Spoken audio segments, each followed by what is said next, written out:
ಪ್ರತಿ ವರ್ಷದಂತೆ ಈ ವರ್ಷವೂ ಮಾರುತಿ ದೇವರ ಜಾತ್ರಾ ಮಹೋತ್ಸವ ಅದ್ದೂರಿಯಾಗಿ ಹಾವೇರಿ ತಾಲೂಕಿನ ಬೆಳವಗಿ ಗ್ರಾಮದಲ್ಲಿ ನಡೆಯಿತು. ಸಾವಿರಾರು ಭಕ್ತರು ಆಗಮಿಸಿ ದೇವರ ದರ್ಶನ ಪಡೆದು ಭಕ್ತಿಯಲ್ಲಿ ಮಿಂದೆದ್ದರು. ಇದೇ ವೇಳೆ ಶ್ರೀ ಮಾರುತಿ ದೇವರ ಓಕುಳಿಕಾಯಿ ಹರಿಯುವ ಕಾರ್ಯಕ್ರಮ ನಡೆಸಲಾಯಿತು. 7 ಜನರಿಂದ ಓಕುಳಿಕಾಯಿ ಹರಿಯುವ ದೃಶ್ಯ ಕಂಡುಬಂದು ನೆರೆದ ಭಕ್ತರು ಸಿಳ್ಳೆ ಕೇಕೆ ಹಾಕಿದರು. ಹೌದು, ಪ್ರತಿ ವರ್ಷದಂತೆ ಈ ವರ್ಷವೂ ಕೂಡ ಮಾರುತಿ ದೇವರ ಜಾತ್ರಾ ಮಹೋತ್ಸವ ಬಹಳ ಅದ್ದೂರಿಯಾಗಿ ಹಾವೇರಿ ತಾಲೂಕಿನ ಬೆಳವಗಿ ಗ್ರಾಮದಲ್ಲಿ ನಡೆಯಿತು. ಸಾವಿರಾರು ಭಕ್ತರು ಆಗಮಿಸಿ ದೇವರ ದರ್ಶನವನ್ನು ಪಡೆದು ಭಕ್ತಿಯಲ್ಲಿ ಮಿಂದೆದ್ರು. ಇದೇ ವೇಳೆ ಮಾರುತಿ ದೇವರ ಓಕಳಿ ಹರಿಯುವ ಕಾರ್ಯಕ್ರಮ ಕೂಡ ನಡೆಸಲಾಯಿತು. 7 ಜನರಿಂದ ಓಕಳಿಕಾಯಿ ಹರಿಯುವ ದೃಶ್ಯ ಕಂಡು ನೆರೆದಂಥ ಭಕ್ತರು ಸಿಳ್ಳೆ ಕೇಕೆಯನ್ನು ಹಾಕಿದ್ರು. ಪಶ್ಚಿಮದಿಂದ ಪೂರ್ವಕ್ಕೆ, ಪೂರ್ವದಿಂದ ಓಡಿ ಮಧ್ಯದಲ್ಲಿಯ ತೆಂಗಿನಕಾಯಿ ಹರಿತಾರೆ.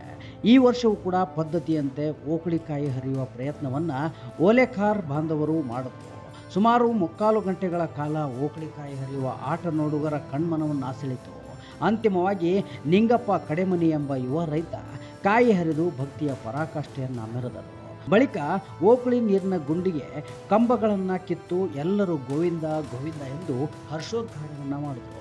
ಈ ಓಕಳಿ ಜಾತ್ರಾ ಮಹೋತ್ಸವದಲ್ಲಿ ಬೆಳವಗಿ ಗ್ರಾಮದ ಭಕ್ತರು ಸೇರಿದಂತೆ ಸಾವಿರಾರು ಅಕ್ಕಪಕ್ಕದ ಗ್ರಾಮದ ಭಕ್ತರು ಆಗಮಿಸಿ ದೇವರ ಕೃಪೆಗೆ ಪಾತ್ರರಾದರು.